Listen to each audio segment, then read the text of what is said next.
I just broke all my own rules in public speaking when it comes to what to wear to speak. You see, I spoke today, and normally I speak in my red, I speak in my branding colors, and I always recommend people to do that.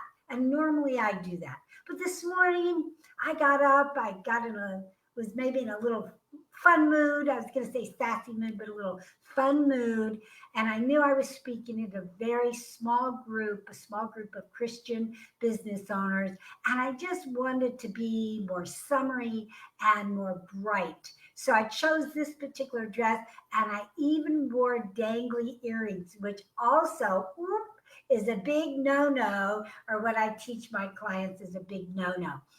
And it is and it isn't. As long as they're not a distraction. So I didn't feel like they were really a big distraction. Now, if I had worn some big necklace here, that could have been a bigger distraction. But a little bit of color, a little bit of excitement, and a little bit of dangle once in a while is okay. And you know what? I know it's okay because I still closed 20% of the room.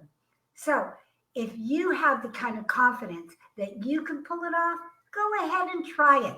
Just make sure your dangly earrings aren't hitting you in the face, and make sure that whatever you're wearing is not upstaging you. But otherwise, please dress and feel free to dress like who you are.